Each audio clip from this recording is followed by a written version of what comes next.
Welcome everyone to the parallel session on innovative approaches to strengthen community uptake of Earth observations for better decisions and actions. This is organized by the Geocapacity Development Working Group.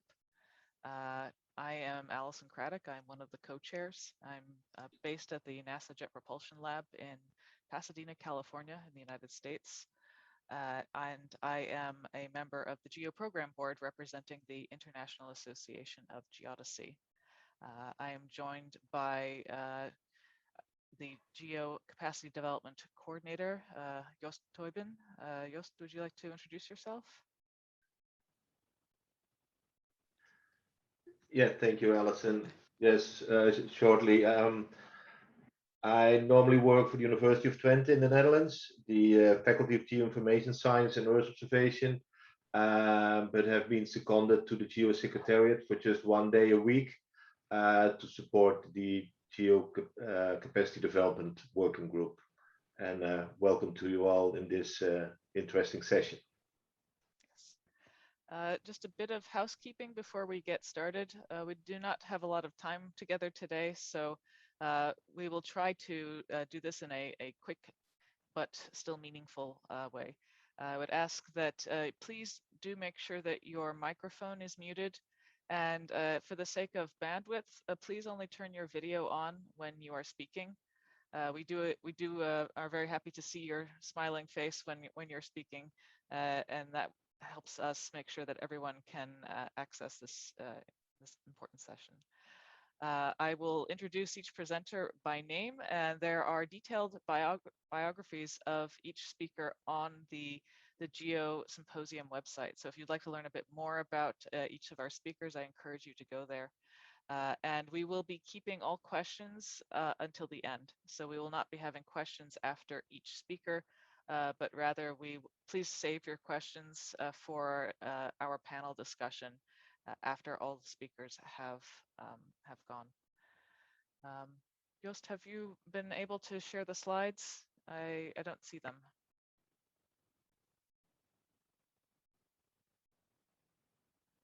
Ah, yes, perfect. All right, next slide, please.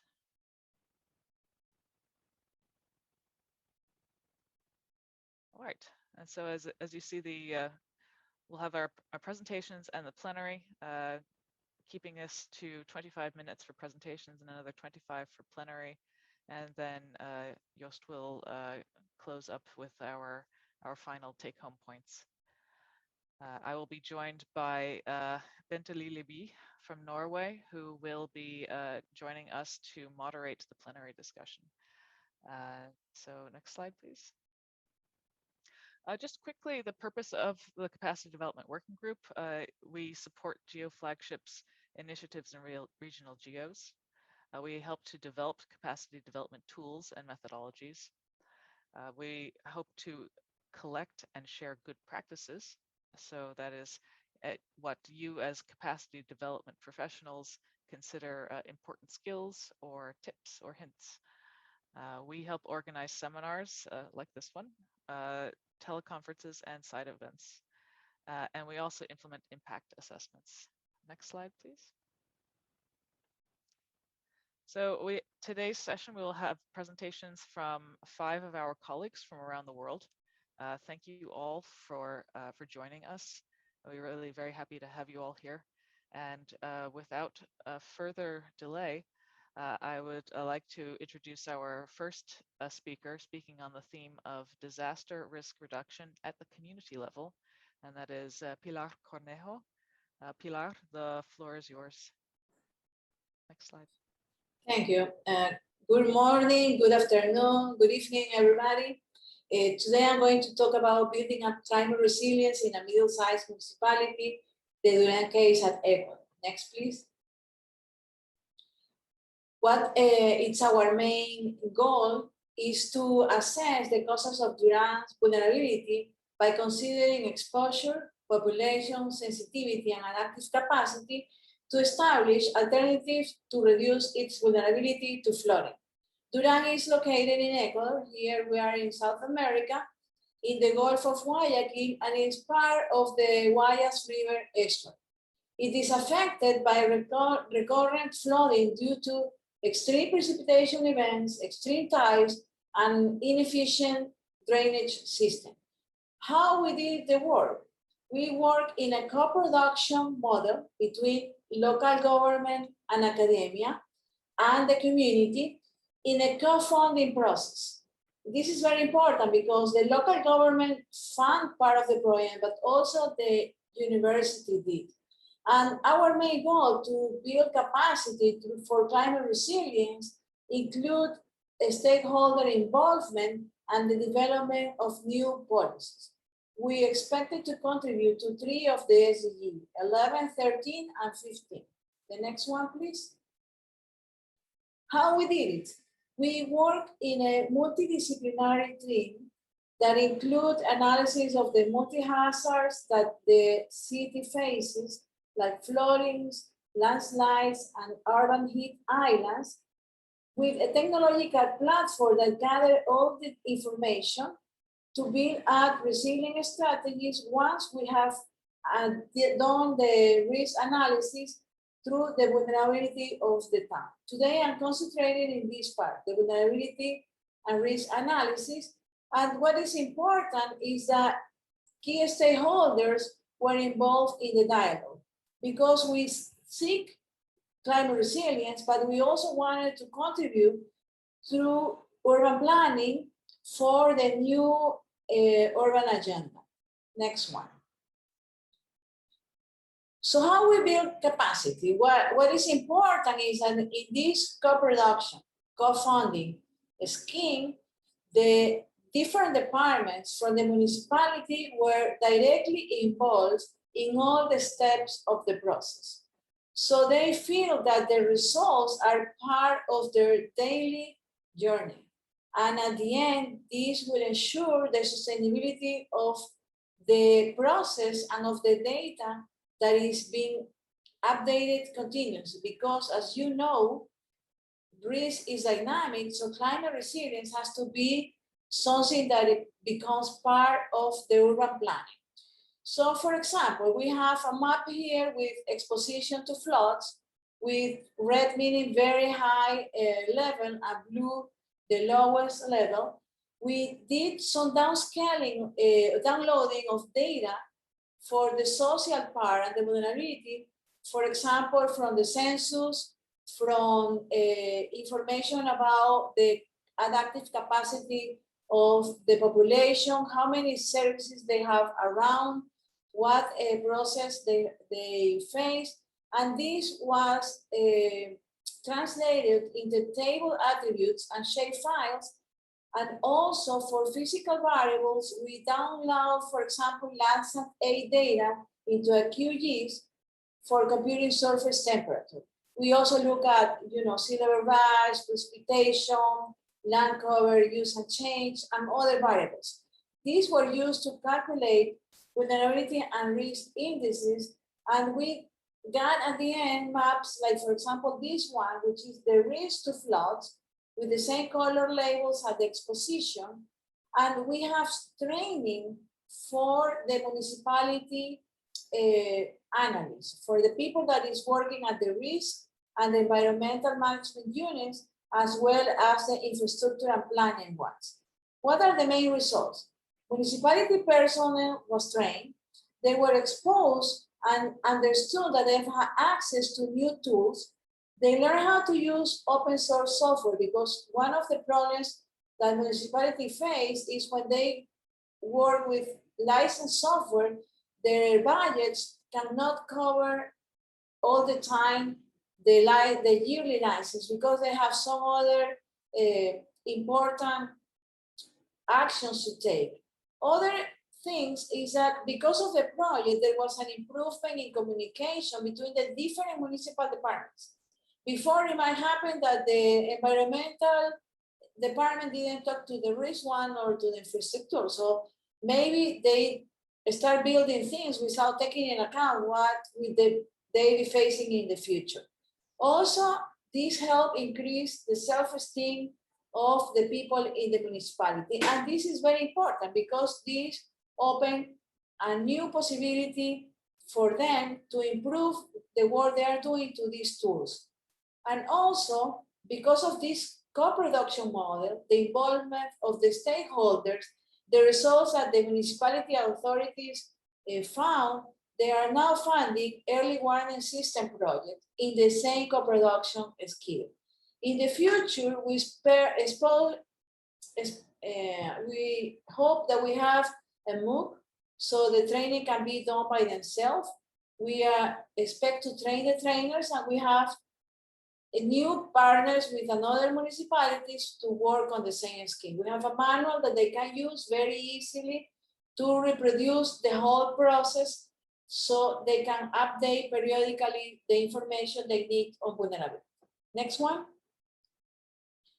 At the end, what we want and what we find out is that this co-production model ensures appropriation of the results, as well as a long-lasting partnership between academia and local government, which in turn enhance sustainability. We still need to emphasize and disseminate the geodata that is available, especially for SDG 11. This co-production model works because there is the commitment from the academia. In this case, is a huge team from different parts, earth sciences, computer sciences, even people from communication that can work together with the municipality to get these results. Thank you very much. All right, thank you very much, Pilar. As a reminder, we will be keeping the questions for the speakers to the end of the session, to the last half of the session, I should say. But in the meantime, my co-organizer, Bente, has reminded me that we would like you all to think about one question as we go through these presentations, and that is, does your organization have a capacity development plan? And we would like it if you could please add, please write either yes, no, or we want to in the chat. So does your organization have a capacity development plan? Either yes, no, or we want to. Okay, moving on. Our next presentation is on the theme of engaging with Indigenous communities and sharing of Indigenous knowledge. And this is being presented by Jiali Shang. So Jiali, the floor is yours.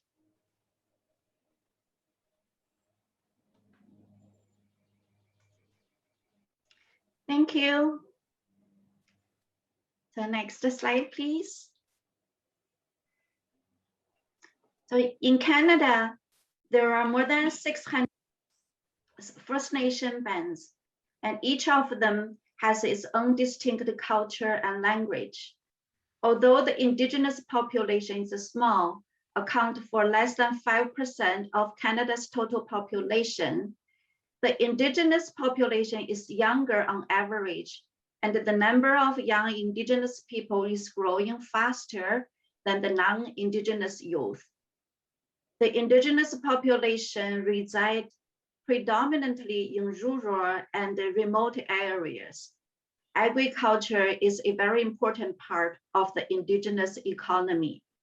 Therefore, revitalizing Indigenous agriculture is an important part of the economic growth and the social well-being. Building synergies between traditional Indigenous knowledge and Western practices should be of high priority. Next slide, please.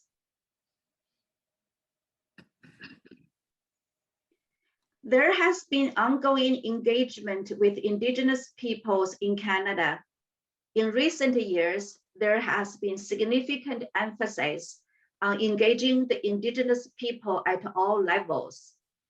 Within the context of Agriculture Canada has developed the Indigenous Agriculture and Food System Initiative. A new 3-year project has recently been funded to develop an integrated beneficial management practices strategy with the goal to improve crop productivity while reduce environmental pollution. Local capacity building is an important part of the project. Currently, we have an Indigenous undergraduate student hired under the research affiliate program to take part in the project. Next slide, please. By working closely with the Indigenous communities, we have gained improved understanding on being culturally sensitive. Local capacity building is the cornerstone of building sustainable development. Also, the development of a monitor and assessment system is also vitally important to track the progress and to optimize the programs. And that's all for this talk.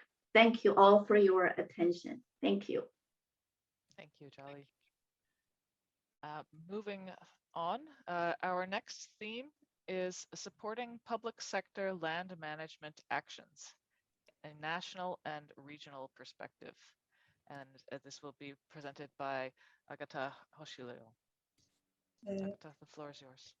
Yes, thank you very much. I'm Agata Hościło, and the aim of my short presentation is to share with you the activities focused on the EU capacity development for public sector and related to land management that we as a research institute are involved in, but also the other activities that are carried out in Poland. Next, please. So our main goal is to build a stable stakeholder ecosystem and to develop observation services that will be dedicated to the end users. So to start with, for us, the important is to share the knowledge and provide expertise for various end users. And for this, we build the trust, and we really engage with end users and raise the awareness of the EO data available, capacities, services that are dedicated for, could be used by various stakeholders. And for this, we also identify the new target groups that are not currently not using the EO data. It's and also it's important to understand that the user needs and work closely with them, and also what we notice through our activities that the user very often wants to have some kind of services, tools, or materials to learn about possible use of Earth observation. And our target audience, it's a public sector at various levels. And next, please. As I said, it's very important to engage the end users throughout the whole project, and from the very beginning to the very end. And that's here you can see the example of the from the regional perspective. The project Sat Forest, which is the user-oriented EO-based service supported local administration in non-state forest management in Poland. So where we started with identifying the users. We shared the knowledge with them. We presented the example how the data can be used. Through that, we identified the needs and the requirements of the users, and then together with the users, designed a system and some kind of prototypes of products that the users were interested at. And then at the end, we developed the application that was dedicated particularly for the local administration, but also can be used by other users. And so it's like a loop, and then also the communication is ongoing. So it's which is we think very important. And next, please. Yeah, for the national perspective, I wanted to show another example is the Sat4Envy project, which is a project led by the Institute of Meteorology and Water Management National Research Institute in Poland. And here, this project addressed very important issue is the access to the data. So through this project, the data hub was built and that provides free access to Earth observation Copernicus data, including the Sentinel-1 direct broadcast data, access to near real-time data, and products that are dedicated to natural hazards and disaster monitoring, which is very important for the quick response. And on the top of that, a set of e-learning materials, handbooks, and training materials were developed. And you can see from the numbers that many people are interested in these materials. And the main challenges and opportunities that we identify, first of all, maintenance and improvement of infrastructure and services that are very often local and could be scaled up. Operational integration of Earth observation data and services in reporting and monitoring system, and increasing the involvement of the non-EU actors. Yeah. So next one, thank you very much for your attention. All right, thank you, Agata. Our next speaker is speaking on the theme of leveraging the skills development in the private sector. And we have Monica Miguel Lago. Monica, the floor is yours. Thank you, Alison, and thank you for inviting me to this session on approaches to strengthen the communities.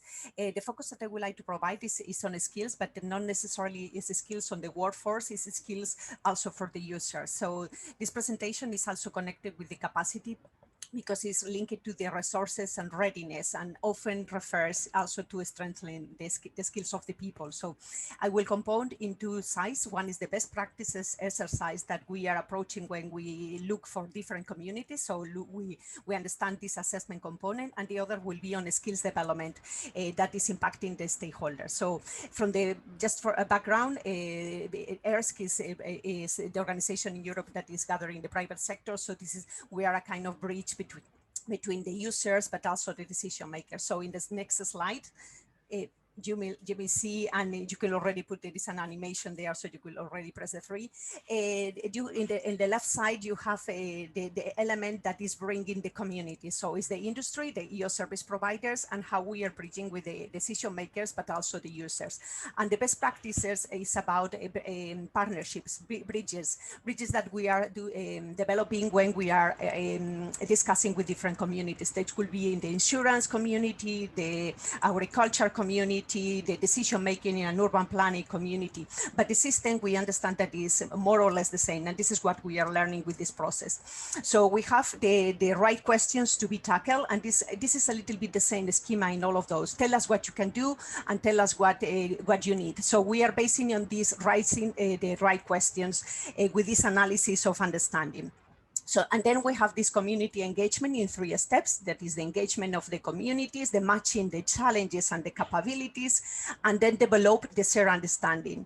So here, the exchange with users allows really to reflect in these particular challenges and also fully understand why EO services might be the solution for their needs. So there is a kind of roadmap that need to be filling it. So with the different steps, and this is what the users needs as in one side, the capabilities in the other, and in the middle is the common understanding where EO services might fit into the user perspectives. So not only in that, now we need to dip a little bit more, and this is where business processes from the different communities are taking in place. And if you go for the next slide, you will see how now with these business processes, we go for these learning scenarios. And this is through a project that we are developing together with many stakeholders in Europe, 24 partners. It's called EO4Geo, and it's really looking into this learning approach that is going for the business-oriented processes, what the users or train in the lecture that ERSC is looking into that, where the users need to be develop the activities, and then which is the learning scenario that these people outside your community need to be approached. So for that, the business process and how it's a network of activities, tasks, but also has a different boundaries of connection. So it is very important to identify the occupational profile, to who you are approaching, which is the task they need to develop, and also identify the different core flows, what geoinformation could offer to them. So detailing all these tasks with the knowledge and skills is when you are approaching to the people, and they are absorbing the information. And this is when we start to talk the same dialogue, the same vocabulary, the same approach of communication. And for that, Geo or even eShape that I also mentioned there, these co-design activities are taking place because it is very important to discuss in the same level of understanding. The business processes, normally they have action verbs. So from the remember, understanding, applying, evaluating, and EO services has the same approach. There is an action to monitor something, and you use verbs like mapping, detecting, monitoring, analyzing, assessing. So this is when the community is getting engaged. If you go for you press a click there, you will see a kind of image that I would like to put you in your mind. It's like the substrate is the concepts, it's really the elements, it's like all the nutrients. We are all, by our knowledge, are fed by nutrients. So the skills is the ability that we have to develop something. And the task is when you have this orientation to develop your activities in your daily job. And this is how we need to approach the different communities. In the next slide is just the approach of an exercise that is if you click once more, you will see a complex slide that is providing this example of how a workflow and task is being developed. So you have a complex processing images, or you could do less complex in that sense. So in the red box, you see how Earth observation is integrated in one of these business scenarios in a workflow. In this case, is a crisis event.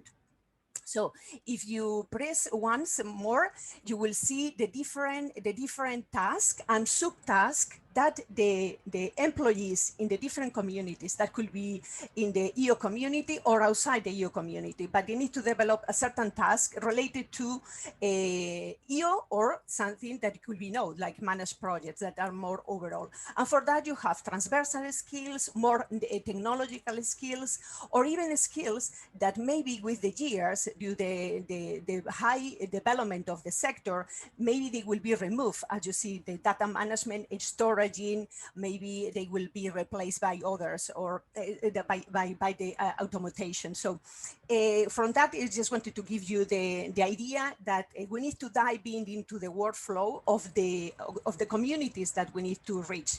Otherwise, it's going to be difficult that they will keep the sense of what we could offer, like with Earth observation. So if you press just one thing is about to say thank you, but this is the schema that I want to reflect here, is that the skills is not only for students in the last degree of their career, it's really for all of us in the workflow, that we need to still looking into how develop best our abilities.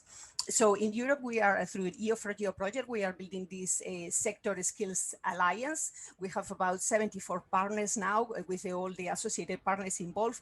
And we are looking in these elements of understanding the market intelligence, how the sector is evolving, how the sector needs new skills for the future, strategic collaborations. And we are seeing that it's an increased topic that specifically with the pandemic, we have seen that the human capital is the most impacted in every single sector. So skills are one of the elements that they could reinforce to make this workflow again in the different organizations.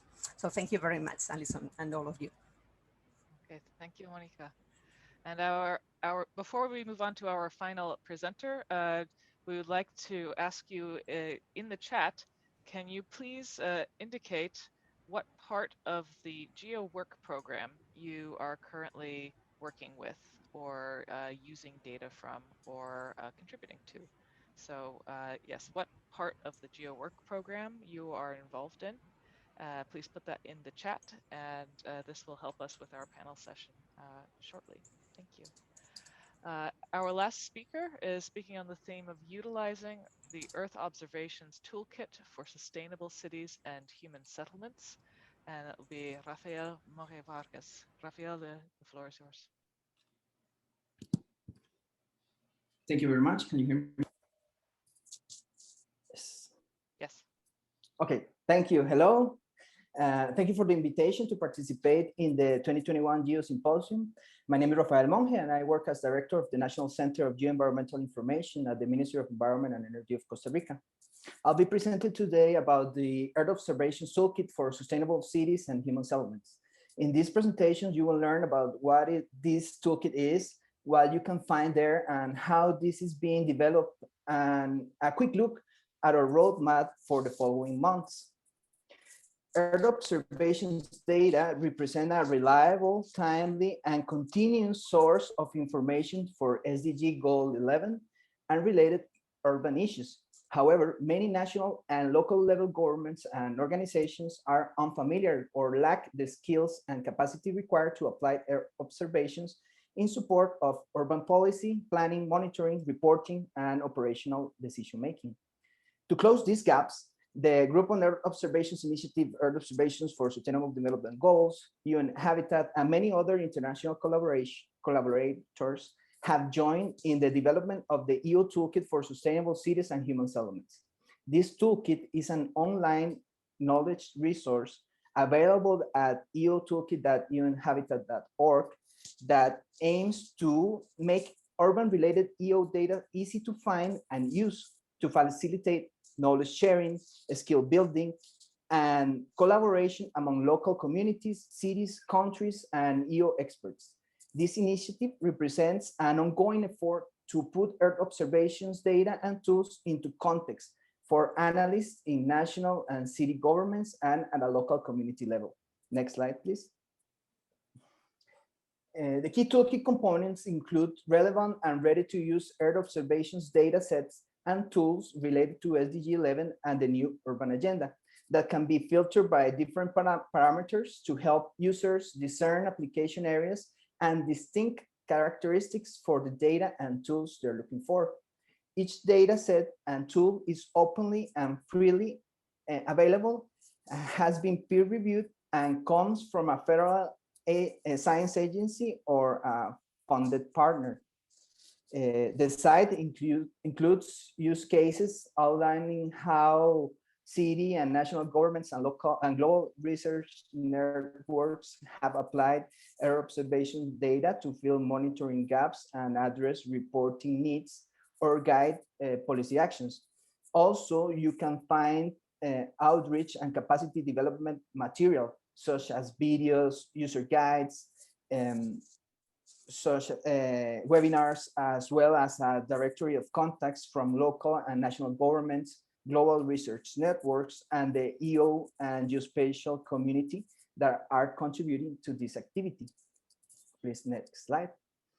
And today, we also want to invite you to get involved in our working groups, share your feedback, and consider submitting a case study, data, tool, or other relevant information. Also, you can join the conversation in social networks using hashtag EOToolkit. This ongoing initiative has 4 collaborative working groups on impact, outreach, and capacity development, bench learning across levels, and data access and exchange issues. We meet regularly every once a month with the entire group, and also each working group has its particular agenda. And finally, next slide, please. I want to quickly share with you the roadmap. We are in a relatively early stage, as you can see. The Geo Symposium was marked as an important event where we wanted to be involved, and we hope to continue doing so in other important international activities during this year and the next. We are also very interested to get involved in other regional and local events where we can reach out to specific audiences. And next slide, please. Finally, I just want to thank you very much for your attention. I'll be happy to take your questions or follow up the conversation by email or social networks. Muchas gracias. Okay, muchas gracias, and thank you to all of our presenters. And now I will turn this over to Bente Libi, my esteemed colleague, who will guide us through a plenary discussion. Bente, it's all Yes, yours. thank you so much. And first of all, I don't really want to apologize for the sun because we love it, but it's so late in the afternoon here in Norway that the sun shines where it normally doesn't when I'm at work. Anyways, thank you so much for very interesting and very impressive presentations. Now, we have prepared some questions for the panel. But I really want to hear more from the audience here as well. So maybe we will open the floor, not maybe, I would like to open the floor for questions directly from the audience, and do not be shy. You can either ask in the chat directly, you have been familiarized already with the chat, or you can raise your hand, or just simply, depending on how shy or eager you are, you could just unmute yourself and ask your question. Anybody wants to go ahead with a burning question to either of the presenters? No, I will start with one, so you can think if you have thought about some questions. I have one question for Monica. You were talking about the private sector and skills. Now, what we've heard often is that the technology that we are using in Earth observation is moving so fast. I mean, the technology is improved and developed so fast that the regular educational organizations like universities and institutes don't have the time to follow up. Is this something that you have been addressing in ERSC? Yeah, okay. Well, yes, I could say yes, because we are participating in this project that I mentioned, Year for Year, is this a blueprint project from the DG Employment in Europe that is embracing the skills gaps between the demand and the supply, and how this is approaching the current studies and the curricula from the different universities in Europe. So through that, this is why I mentioned the full partnership of not only the private sectors that we represent, but academia, research organizations. We are really looking into this skills gap, because we noticed that, and in particular now talking about the ERSC and how the companies are facing this issue of the 80% of the companies are having issues to find the right candidates, and they are just coming out from the universities, and they are really not qualified to be into the workforce. And this is, we noticed that from our members and from the industry, and this is why we are definitely very happy now to join this Skills Alliance, because there is an issue that is happening in Europe, but I'm sure it's happening in other countries. Yes. Anybody else who can identify with this kind of challenge in the audience, the speakers and the audience? Yes, I also feel identified with that, because there's a lot of information and it's very hard to be updated, and that's something that we're trying to achieve with the EU Toolkit, to have a place where you can find the different options you have, and be also a place where people can contribute to that, because there's a lot of knowledge and science being developed around the world, and we need to get it out there and people to use it, but it's hard to keep up with all this tons of information that is out there. Yeah, exactly. Yes, and we did ask the first question that Alison asked was whether or not there were a capacity development plan in your organization, and I could not spot anyone saying yes. So maybe that's one of the things we should put, on the list used. Maybe you can do that. I'll think I'll go to. I don't see any more questions. Just ask a question, please do that, because we really want your feedback for the future work in our working group in GEO. I think Pilar had her hand up. Pilar. Okay, sorry, Pilar. Go ahead. Yes, I just have a comment regarding one of the comments on the chat about how if you get a web and if you get related to the private sector, if it's gonna get too much advertising. But beyond that, we have to promote, the capacity building through the different tools. So it might be with the private sector, it might be with the local government, it might be with the community. And the thing is that the pandemic has shown us that we have to be more digital, and then it might have forced us to look at things that we already have and we didn't know. But on the other side, for example, in our case, we're working on the climate resilience, the urban agenda, and all together in the academia, you have all the experts. But when you go to a local government to achieve, the SDGs, you don't have all the experts because you don't have the budget.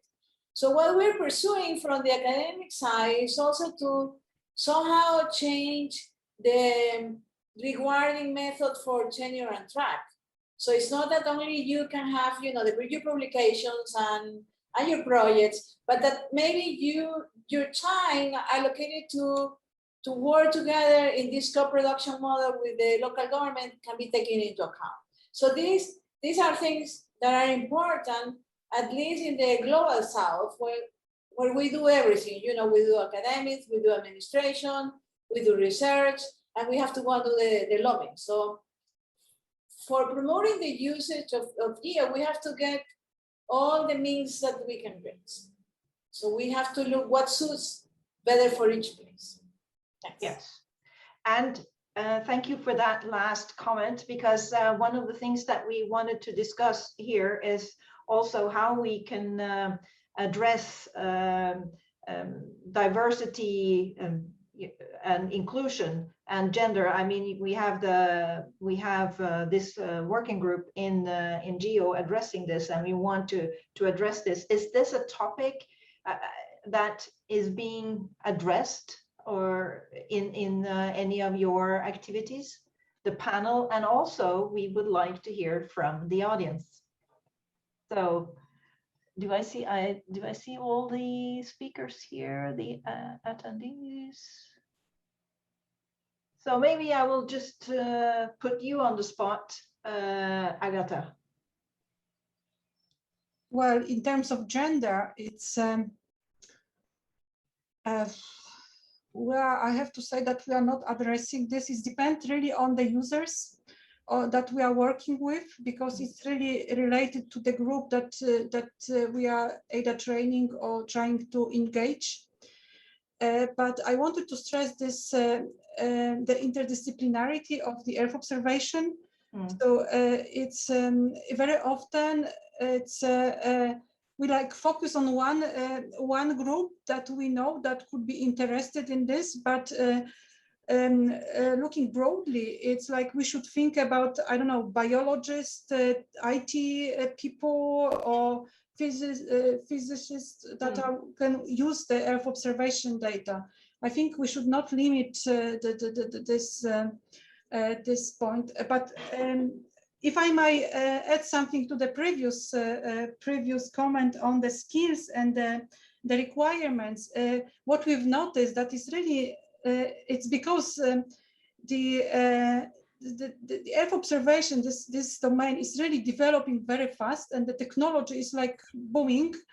So it's the skills, the people that come to work with us, they're not really qualified, because not to this extent. So there is we can see the gap. So which I must say that it should be addressed, and it should be addressed at the very early stage, talking about the education, starting with, I don't know, primary school, high schools, just giving more and more information about, just to educate the young people. And then when they come to universities, that also the program should be following the trends that are on the market, which is not always the case. So that's probably the answer is very broad, but that's what we have noticed.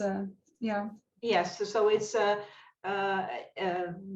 you say what I picked up on, and we can come back to that, is is that when you look at the different roles, we will target groups of the training or the capacity development. You should really look at each every part of the value chain. But I see that Monica has raised her hand, but Charlie, I also want you to address this equality, inclusion, and gender, because you might have some thoughts on that. But Monica first, you raised your hand when you heard Agatha speak, so I guess it's linked to that. Yes, it is, but also in the gender side. So I will finish with the skills part, because skills are important. Definitely, we are noticing that only for the statistic that I mentioned, but also in the workforce. I mean, really, we think that the skills are for the students to come into the workforce, but also for the workforce. I mean, companies are now taking their employment and doing these reskilling and upskilling courses for their staff to be traced with the new technology, with artificial intelligence, machine learning, so they could really make an impact on innovation and new products. So skills is the point here for me is really to be clear that the skills are for all, not for only for the young generation, which is still really a lot of efforts need to be done in STEM. For the gender issue, I just want to comment, and also it's another figure that I would like to provide. We develop annual surveys for the industry, at least in the industry, but I think in the public employment could be similar. We have seen an increase of a percentage of women into the sector. Since the few years ago was about 30%, I would say 3 years ago or 5, and now it has increased to 35. It's slowly, it's really, we wanted to have more, but I think we are in a good moment that is in the gender balance. Just wanted to comment that. Excellent, thank you. Charlie, can I tempt you to say something? Charlie, there you are. Yes. Yes, and have you any thoughts on the diversity, equality, and inclusion with respect to the capacity development in more broader sense?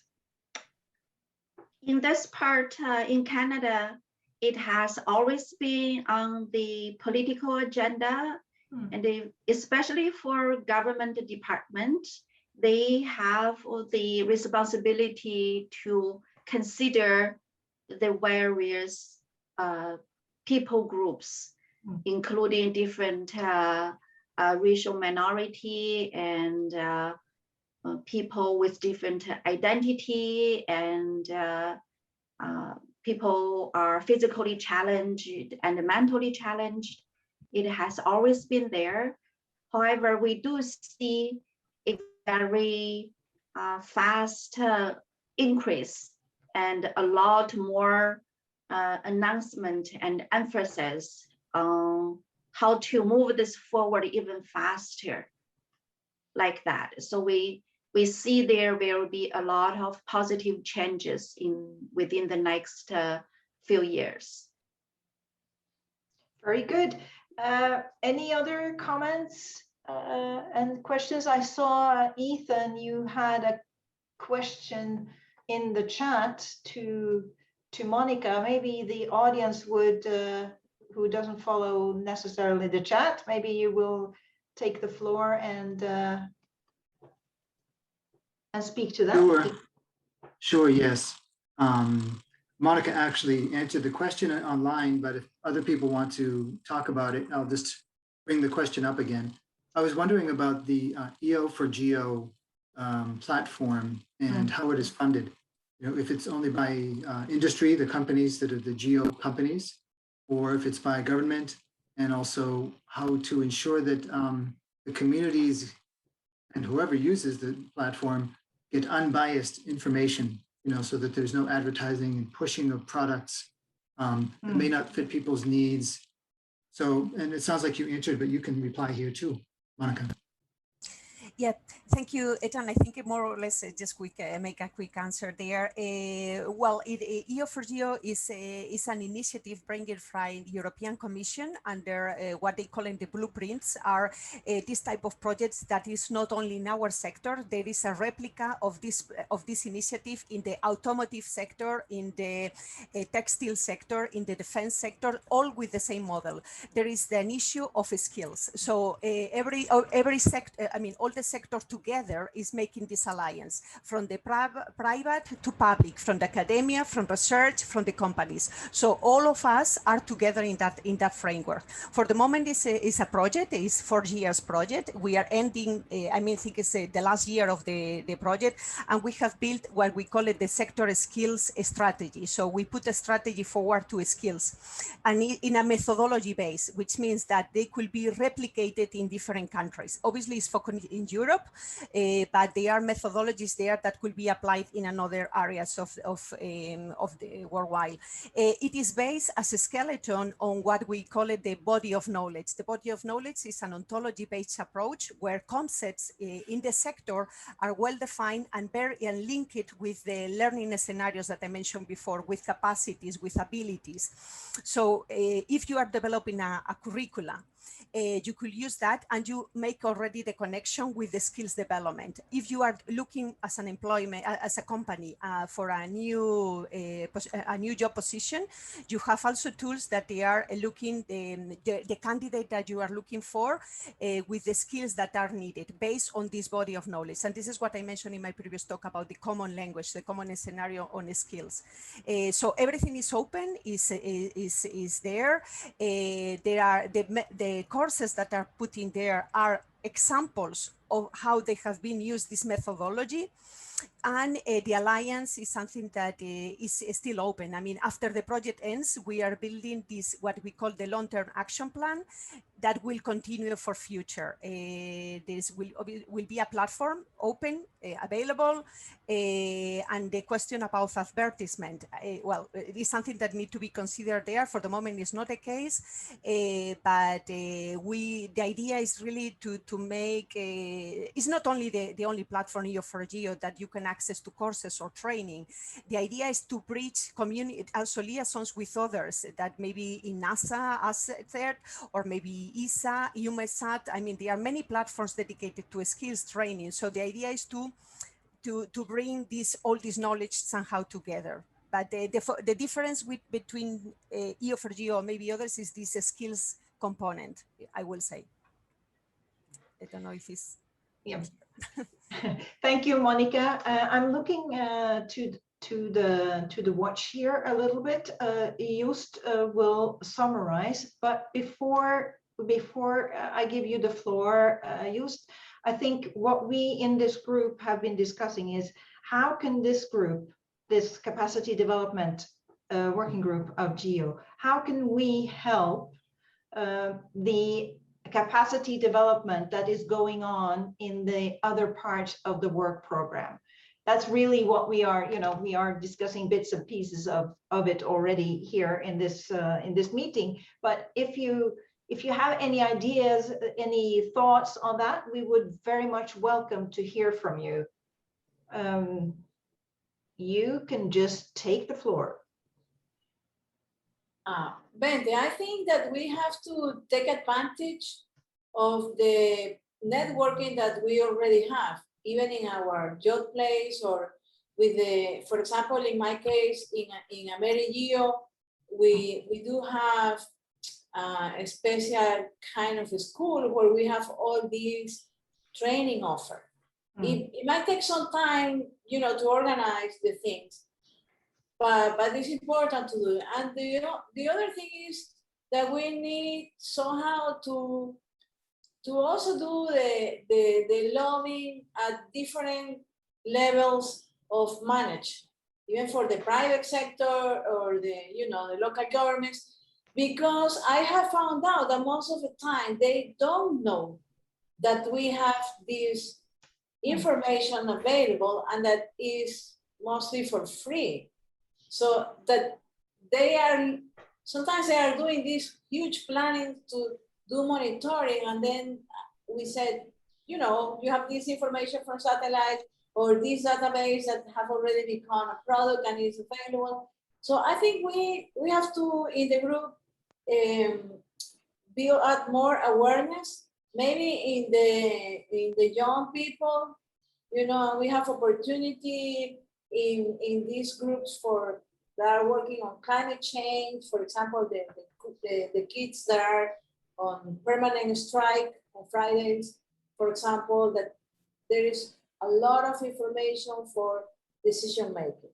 And the other thing is that when we are coming from academia, we want everything perfect, and we have to be aware that there is nothing perfect, and that we have to use the data in the skills that we have it available and promote it. Because sometimes there is no promotion because of that. That's my comment. Yes. Thank you very much, Pilar. And with that, I think you can wrap it up, Just. Okay, thank you, Venti. Thank you all presenters for your exciting presentations, and to all participants for the active discussion we had.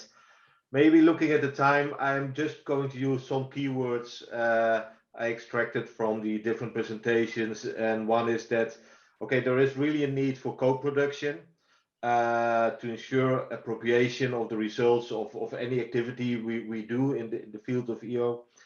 Very important when we work with different ethnic groups, the cultural differences we have to take into account.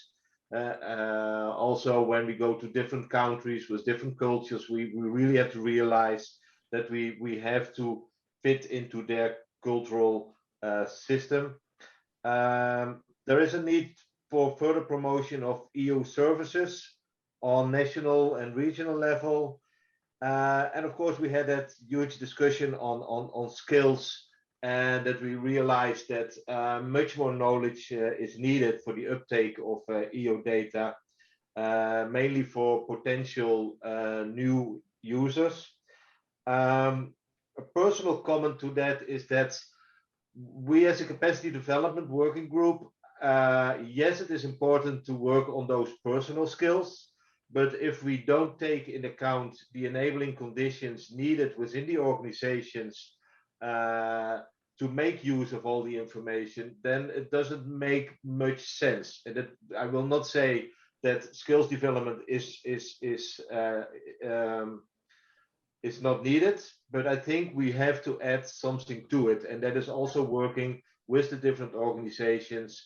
There are a lot of projects in the southern hemisphere that you realize that you do a lot of training, but the infrastructure is not always there, the equipment is not always there, the facilities are not appropriate. So we really, as a capacity development working group, we have to think about also those not individual capacities, but also on organizational level. And yes, of course, gender and diversity. Yes, I think that is a cross-cutting area we have to take into account always. And another small comment on that, today I visited a vocational training institute, and they have a program on land surveying, and I think there were 10% women. So that means that if you look at the education chain, if you have 10% in a vocational training, how many will go to a bachelor, and of them, how many will go to a master course? So it starts already with primary education, it starts with vocational education, etc. And I think that was, in a nutshell, what I could extract from all the interesting sessions we have had.